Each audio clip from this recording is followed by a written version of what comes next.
Respecto a estos perjuicios, precisamente es el Instituto Boliviano de Comercio Exterior.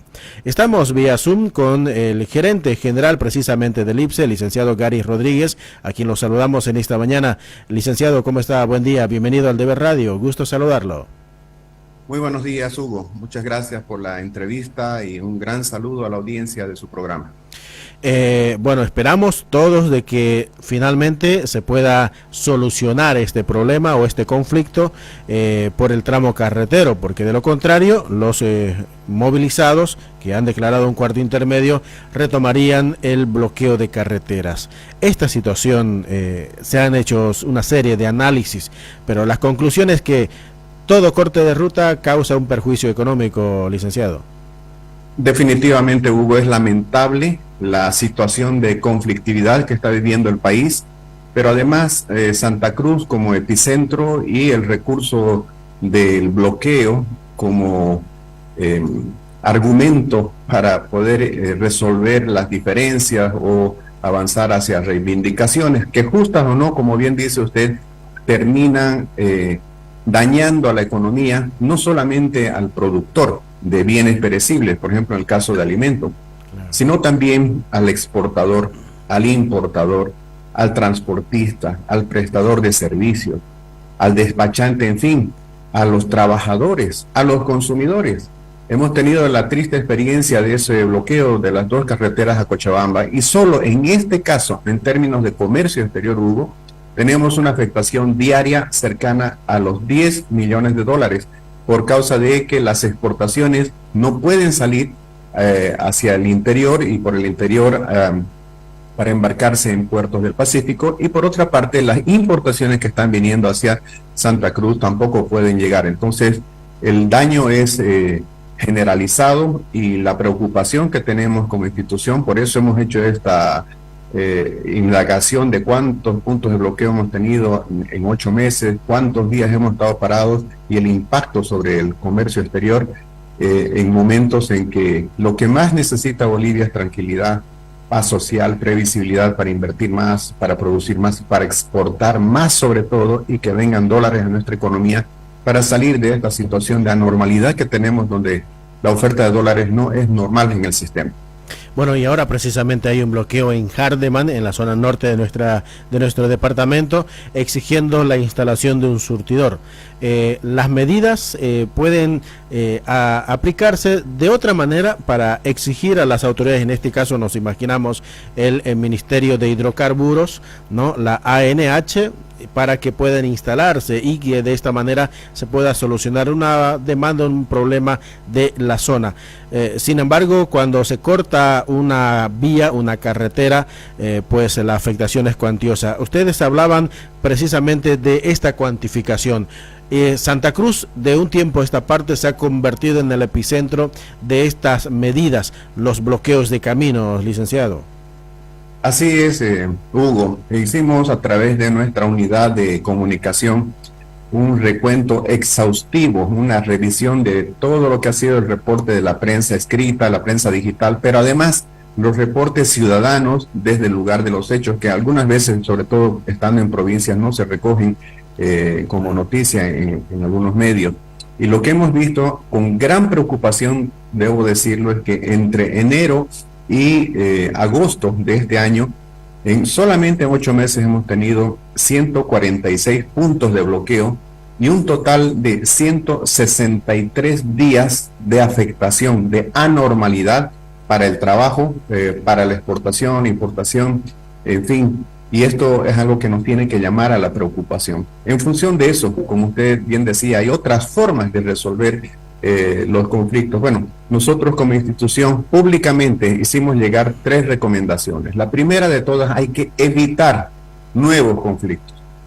¿Eso cómo se hace? Se hace dialogando.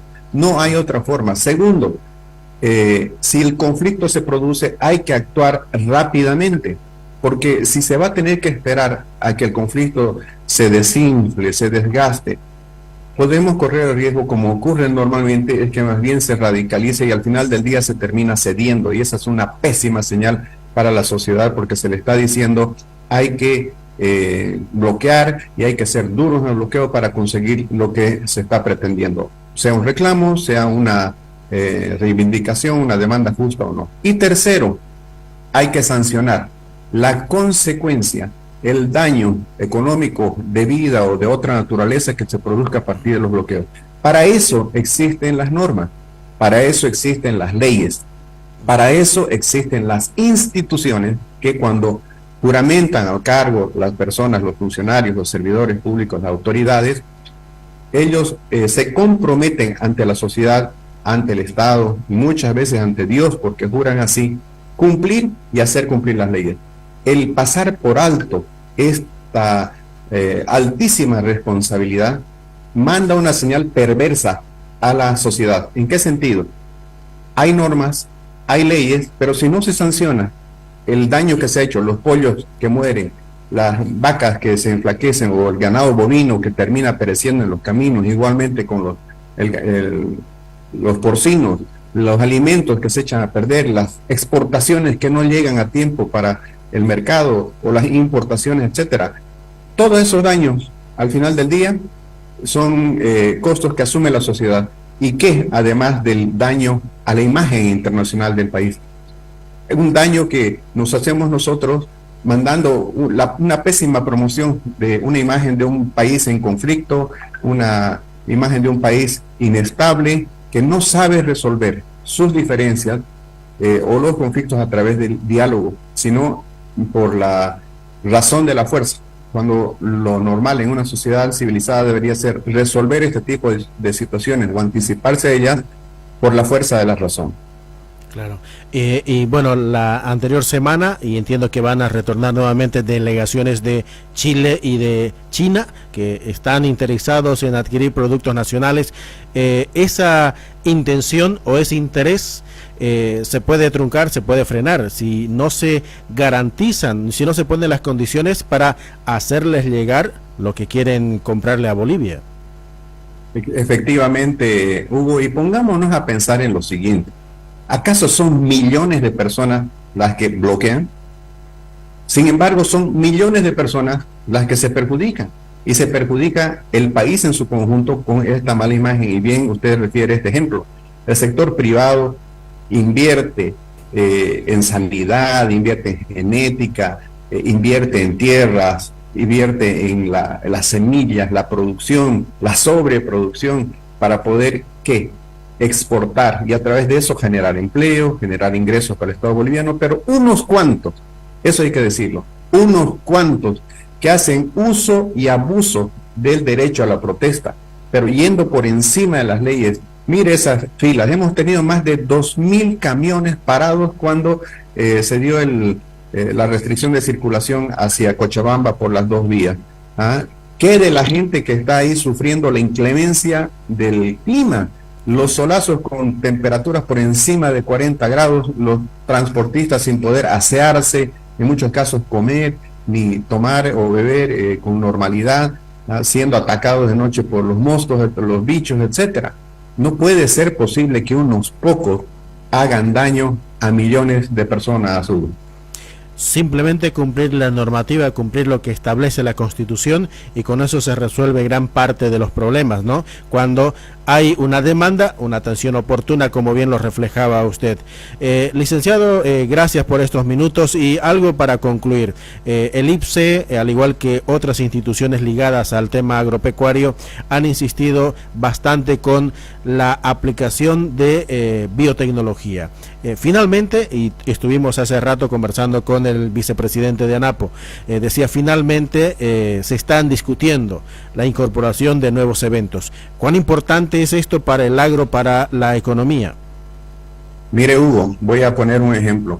En el año 2008, nosotros produjimos un estudio que se llamó Biocombustibles Sostenibles en Bolivia, el año 2008.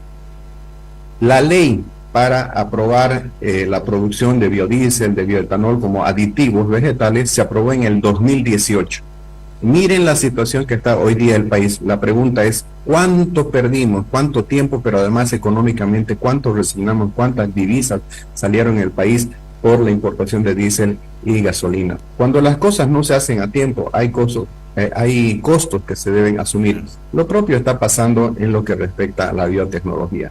La biotecnología es una aspiración que la tenemos desde el año 96. El mundo autorizó el sistema multilateral de comercio. Los países se pusieron de acuerdo para que desde el año 1996 puedan venderse, comprarse alimentos genéticamente modificados. O sea, si desde el año 96 hasta ahora han pasado 27 años y el mundo está comercializando, está comprando y vendiendo estos productos a base de la biotecnología, quiere decir que es una realidad.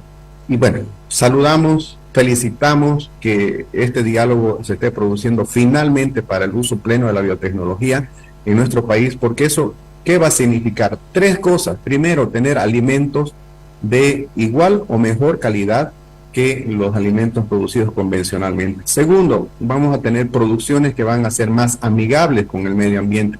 Y tercero, vamos a tener la disminución de costos, el desarrollo de las plantas, de los cultivos a su pleno potencial, por lo tanto, mayor rendimiento, mayores volúmenes y con eso más ingresos para nuestros agricultores, nuestros campesinos.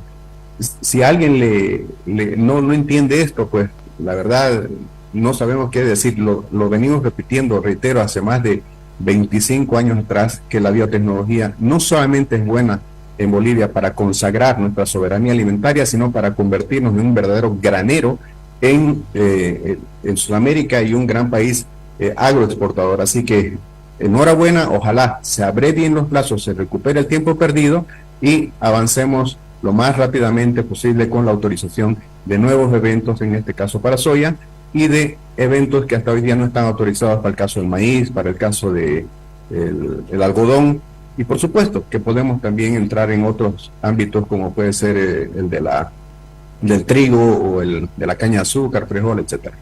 Bien, el licenciado Rodríguez, gracias por estos minutos aquí en la radio. Buen día. Muchas gracias, un gran abrazo, bendiciones para toda su audiencia, que sea una buena semana. Igualmente, muchas gracias. El gerente general del Instituto Boliviano de Comercio Exterior, Gary Rodríguez, en conversación con El Deber Radio. Vamos a una pausa, son las 7:41.